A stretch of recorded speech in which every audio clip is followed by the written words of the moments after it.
So you heard back from some colleges and unfortunately on the wait list or deferred from your early action or early decision schools, and that's completely fine. We got this. I'll go over tons of advice on how to have a standout letter of continued interest, as well as how to really tailor your responses to those specific universities and many more. So stay tuned.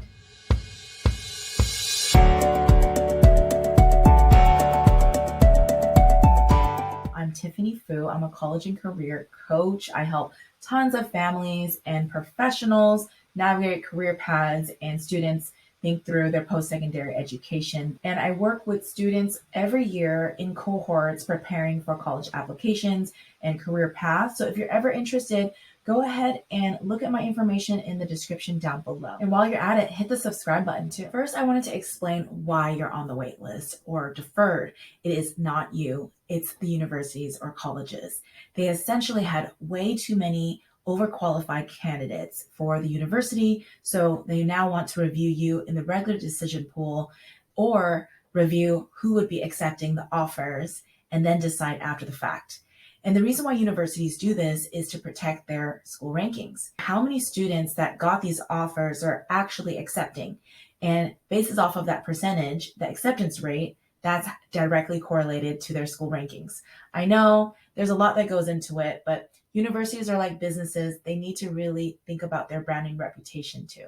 So now that we understand that it's not you, and it's more of the universities really caring for their own rankings, we can go into how to get off this deferred list. First, read the directions on this waitlist or deferral letter.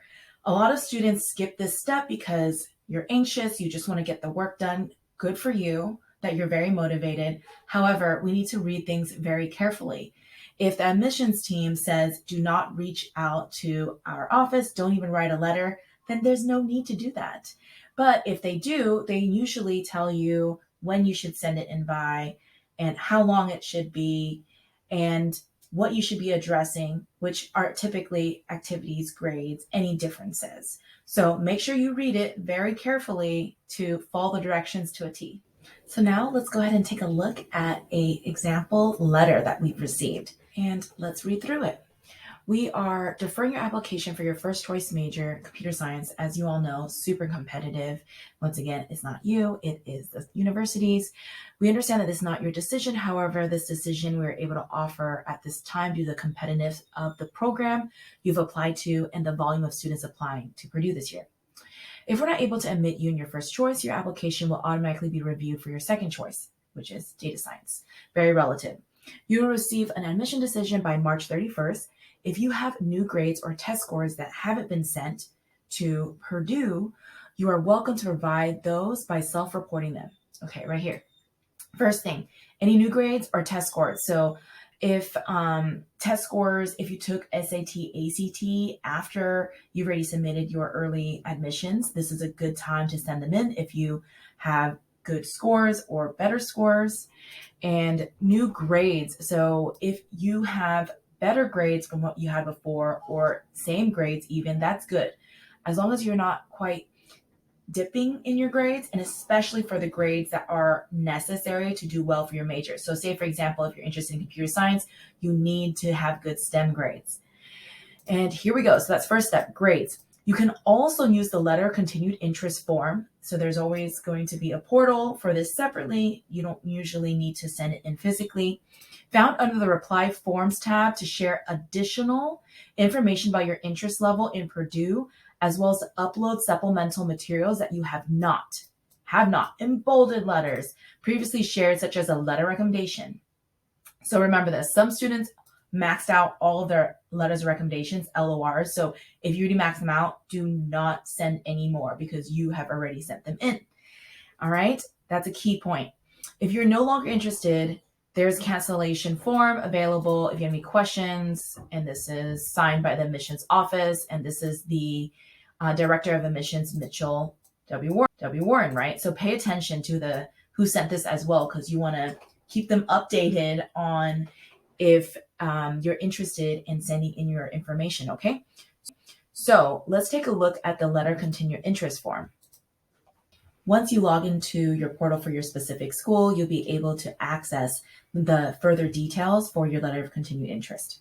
All right, we're in the section where you need to input your information for your letter of continued interest.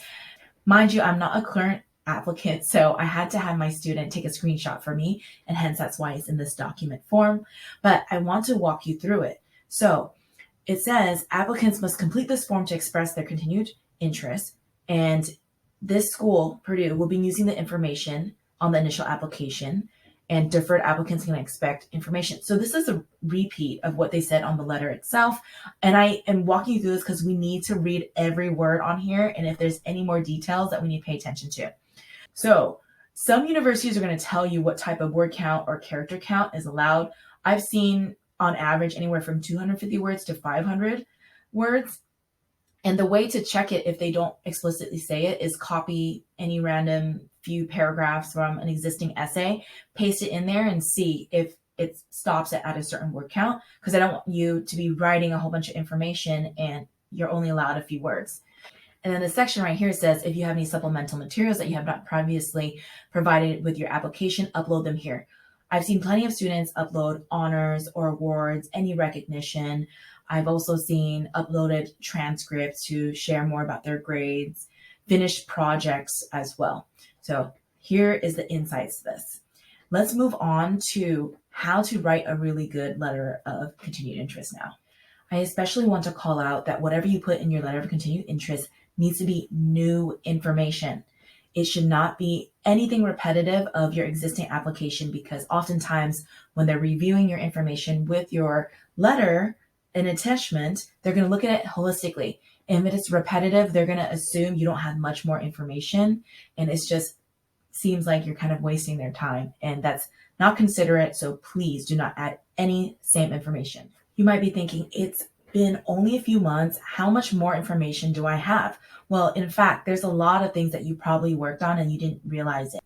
For instance, if you're working on a personal project, like a research paper, a blog, articles, and you published it, that's a great time for you to update the admissions officers. This is what have you been up to?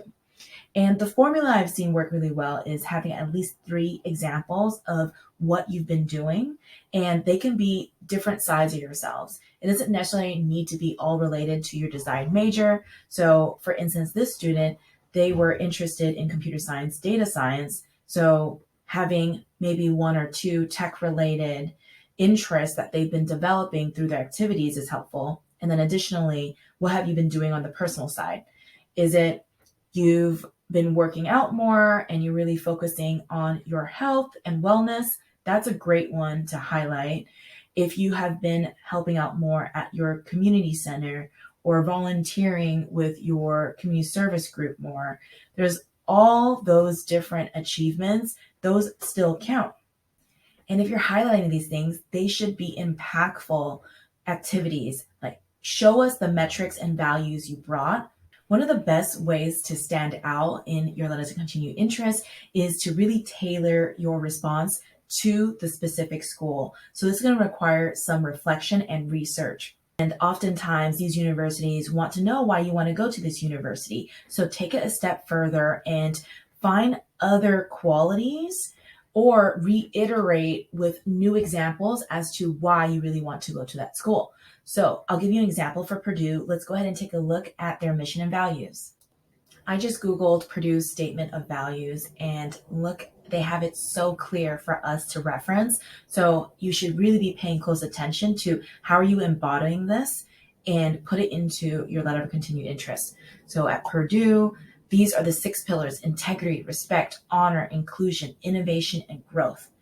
So these are the key words you should really be embedding in your letter. So we talked about really reading the directions in the letter itself. Second is to look back at your activities in this past few months since you've applied. What new things have you worked on? Pick out 3 things that will highlight different sides of yourself and your impact and values. And third, connecting it to the values and mission of that specific university. So once you do all that, we're going to go ahead and write this letter. And this is how it should go. The tone we're going for is optimistic and excited. So first, address the admissions officer confirm your interest in this university. And especially if this is your number one university that you know for sure you're going to go ahead and accept, say that. Hey, I am going to for sure go here if you allow it. And then showcase what new things that you've been doing, as we discussed, and then correlating it to the school. Give specific examples, thank the admissions officer, and then ending it on a very optimistic tone. I have a template that you all can utilize, so just go ahead and look in the description for the directions how to get them, and feel free to leverage it, but put in your own style. Once you put this together, I really recommend that you find the admissions officer's information and send it to them directly if possible. I know you should send it in the portal, but it's always nice to find out who that admissions officer is to continue building that relationship and really demonstrating to them that you want to go to this university. So here's an example for Purdue. I just Googled Purdue University admissions counselor. Do the same for yours. Put in your university admissions counselor, and then this type of portal should show up. A lot of times universities have counselors sectioned off in different parts of the world or city, state. And for me, I am in California, so I'm using this as an example. Drop down California. I'm in Santa Clara. And the counselor that pops up is Taylor. So I would contact Taylor. Oftentimes there's an exact email or a form. So let's take a look. So this is a form, which is completely fine. You can fill that out and then address it to Taylor. But another thing is, remember how there was that admissions director that was attached on that letter of continued interest, the one that they gave a notice on your deferment. Add them as CC by saying, Dear admissions officer and director, so place in their name. So that's why I say pay attention to that. And what you should say is, hey, I just filled out the letter of continued interest. I'm attaching it here as well. Just go ahead and reaffirm that you're still very much interested in the university so they know your name. And for timing wise, I really recommend no later than a month after you get your letter letting you know that you've been deferred or waitlisted. The sooner the better, but also there's a fine line of having enough time to gather the information of what you've already worked on. And if you haven't done much, you have a little bit more time to add to your activities list to demonstrate that you've been really working towards a very bright future and specifically at this university. One of the best LOCIs I've ever read from a student was they directly correlated what they've been working on to the university curriculum. So for instance, if you're interested in computer science, look up some of the computer science professors, what projects and research are they working on, and correlate it to any of the activities you've been doing. There's oftentimes a trend, and showing that direct correlation of your interests and how you can create more value in that campus is going to be nearly a shoo-in. Feel free to utilize this same methodology for other universities, such as the universities of California, because they oftentimes are going to be putting students on wait lists, and they give opportunities to share a little bit more information. But once again, things could change this year. Most of us are going to be hearing back in March. And so if they say no need for any more information, make sure you listen to that. But what you can do is reach out to the admissions officers, but not in an annoying way. Don't continuously email every day. It's just one time, see how they're doing. I'm still interested. Here's what I've been working on. And if they don't respond, then they don't respond. You've tried your very best. And I always tell my students that things will work out. If this university decides at the end of the day that it's still too impacted of a major and too many students applying, you tried everything you could, revisit back your college list. There's still amazing options. So I always recommend that you apply to multiple universities, and I know that there is one for you out there. Go ahead and subscribe to my channel if you haven't already. I'm also a career advisor, so I help tons of students and professionals work on their resume and networking tips to land their ideal career. Like the video, leave a comment down below, positive vibe. I'm always interested in seeing where students end up. That is one of my favorite parts about the job. All right, see you next time.